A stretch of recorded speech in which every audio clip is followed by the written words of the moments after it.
गो। अस्सलाम वालेकुम वरहमतुल्लाहि वबरकातुहू।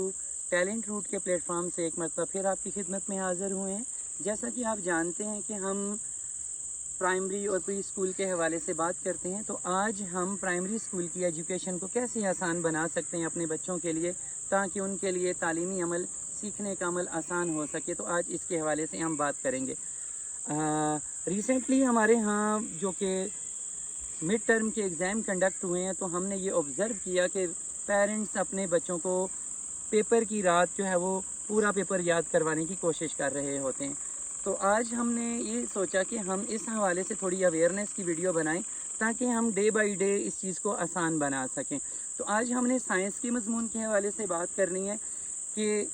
जमात अव्वल से लेकर जमात पंजम तक, यानी 5th क्लास तक, हमारे पास ये जो 5 स्टेप्स होते हैं साइंस के, तो इसमें साइंस आप बुक उठा के देखें तो उसको 3 हिस्सों में डिवाइड किया गया है, जिसमें बायोलॉजी का हिस्सा होता है पहले, फिर फिज़िक्स का होता है और फिर केमिस्ट्री का होता है। तो ये बुनियाद रखी जा रही होती है अपर क्लासेस के लिए, ताकि बच्चा तीनों सेगमेंट्स में आसानी से जो है वो मज़ामीन को समझ सके।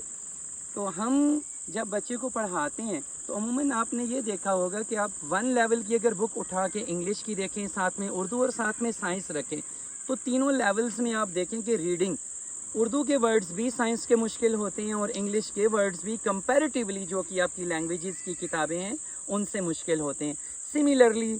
क्लास 2 को देखें, क्लास 3 को देखें, क्लास 4 को देखें एंड क्लास 5th को देखें, तो सारी क्लासेस में अप टू सो ऑन इसी तरह ही ऐसा है कि जो साइंस के मज़मून होते हैं इनके वर्ड्स टेक्निकली डिफ़िकल्ट होते हैं और उनकी स्पेलिंग्स भी ज़्यादा होते हैं, लंबे अल्फाज होते हैं, 2 सेलिबल, 3 सेलिबल और 4 सेलिबल्स तक बाज़ औक़ात वर्ड्स चले जाते हैं, जो कि बच्चे के लिए रीडिंग करना इंतहाई मुश्किल होता है। और इस वे में बच्चे को क्वेश्चन लिखवाना और फिर उसके बाद इतने बड़े बड़े अल्फाज के साथ उसका लंबा आंसर लिखवाना, जो कि बच्चे के लिए इंतहाई मुश्किल होता है छोटे से जहन के साथ याद करना। तो क्यों ना हम इस अमल को मज़ीद आसान बनाएं, कि जिस तरह हम अपने स्कूल में इस चीज़ को अपनाते हैं कि हम ये करते हैं कि कोई भी क्वेश्चन होता है तो सबसे पहले हम ऐसा करते हैं कि हम बच्चे को उस टॉपिक की प्रैक्टिकल एप्लीकेशन बताते हैं। कि फॉर एग्ज़ाम्पल ये ओपन एयर में ये वीडियो बनाने का मकसद भी ये था कि हम कुछ मिसाल दे सकें। जैसा कि आप देखते हैं कि ये इन्वायरमेंट जो है ये एक हेल्दी इन्वायरमेंट है, क्योंकि पौधों की वजह से। और हम एक टॉपिक लेते हैं, फॉर एग्ज़ाम्पल फोटोसिंथेसिस ले लेते हैं। अब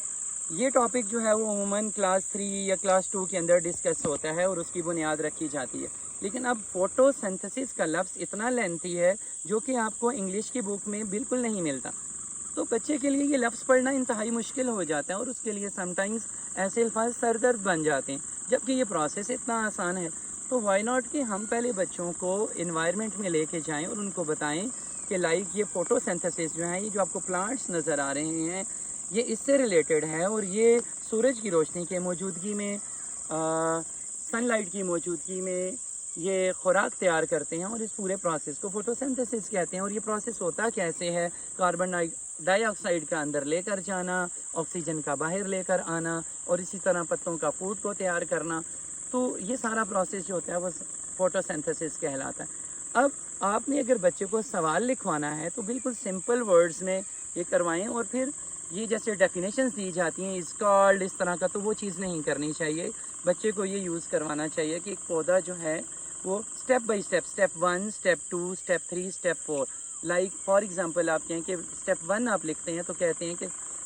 प्लांट जो है वो सनलाइट जो है वो एब्जॉर्ब करते हैं। इसी तरह फिर सेकंड आप लिखें कि प्लांट्स की जो रूट्स होती हैं वो वाटर को एब्जॉर्ब करती हैं। तो इसी तरह फिर number 4 step, number 3 step, number 5 step. तो स्टेप वाइज जैसे कार्बन डाइऑक्साइड को एब्जॉर्ब किया जाता है, फिर ऑक्सीजन को जो है वो रिलीज़ किया जाता है। तो स्टेप्स में अगर आप लिखवाते हैं तो बच्चे के लिए आसानी होती है, तो वो स्टेप वाइज ये जान भी सकता है कि पौधा कौन कौन सा काम करता है। इसी के साथ जब हम डायग्राम्स देते हैं, फिर उसके बाद आप डायग्राम्स के साथ लेबलिंग करवाते हैं, तो आप उसमें पूरा इन और आउट का डायरेक्शंस दें, ताकि बच्चे को इस चीज़ के लिए आसानी से समझ आ जाए। और फिर जब आप पेपर देते हैं तो उसमें स्टेप्स दें बच्चे के लिए, तो आसानी हो किस किस स्टेप में ये फोटोसिंथेसिस का प्रोसेस होता है, ठीक है। और फिर इसी तरह आप साथ में डायग्राम्स दें और उसमें बच्चा जो है वो डायरेक्शंस के साथ शो करे, जैसे कि कार्बन डाइऑक्साइड है तो वो ان سائڈ آ رہی ہے، آکسیجن ہے تو وہ باہر جا رہی ہے، پلانٹ سے جو ہے وہ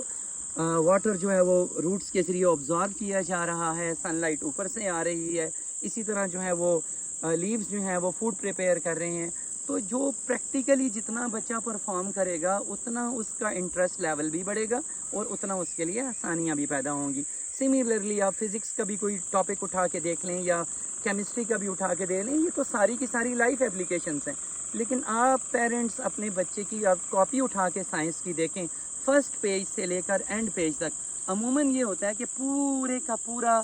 سوال اور جواب دیے ہوئے ہوتے ہیں، کسی جگہ پہ کوئی پروسیس نہیں دیا ہوتا، کوئی